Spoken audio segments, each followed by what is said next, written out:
ایک ویران راستہ ایک پرانے کائی سے ڈھکے قبرستان کی طرف جاتا ہے۔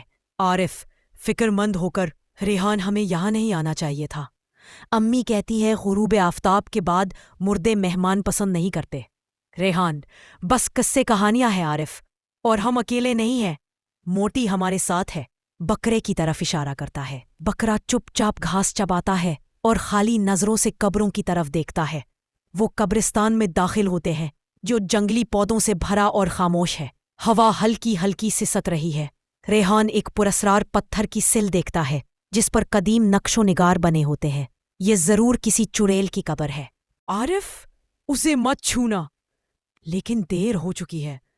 ریحان اپنا ہاتھ سل پر رکھ دیتا ہے۔ ہوا رک جاتی ہے۔ بکرا اچانک رک کر ایک ہی سمت گھورنے لگتا ہے۔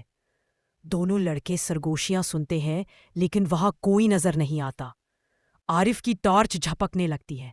بکرا آہستہ آہستہ اکیلا چلنے لگتا ہے جیسے کسی سمت لے جا رہا ہو۔ موٹی کہاں جا رہا ہے؟ ریحان لگتا ہے ہمیں کچھ دکھانا چاہتا ہے۔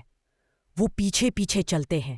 بکرا ایک ٹوٹے ہوئے مقبرے کے پاس رکتا ہے۔ پتھر اندر سے ٹوٹے ہوتے ہیں۔ ایک سڑی ہوئی ہاتھ قبر سے باہر نکلتا ہے۔ بکرا زور سے چیختا ہے اور بھاگ جاتا ہے۔ سرگوشیاں اب چیخوں میں بدل جاتی ہیں۔ سائے ابھرنے لگتے ہیں۔ ریحان پھسل کر گرتا ہے اور ان دیکھے ہاتھوں سے کھینچا جاتا ہے۔ عارف اسے پکڑتا ہے۔ وہ موٹی کو دوسرے کے کنارے دیکھتا ہے۔ بکرے کی آنکھیں لال چمک رہی ہوتی ہیں۔ پھر بکرا ایک انسانی انداز میں زور سے چیختا ہے۔ سائے پیچھے ہٹ جاتے ہیں۔ دونوں لڑکے دوڑتے ہیں، سانسیں پھولی ہوئی۔ بکرا آرام سے پیچھے پیچھے چل رہا ہے۔ قبرستان کا گیٹ آتا رہے۔ عارف پلٹ کر دیکھتا ہے، قبر دوبارہ بند ہو چکی ہے۔ سرگوشیاں خاموش ہو چکی ہیں۔ ریحان کانپتے ہوئے، یہ کیا تھا؟ لگتا ہے موٹی نے ہمیں بچایا۔ پردہ سیاہ ہو جاتا ہے۔ ایک ہلکی سی سرگوشی سنائی دیتی ہے۔ بکرا نہیں، محافظ تھا۔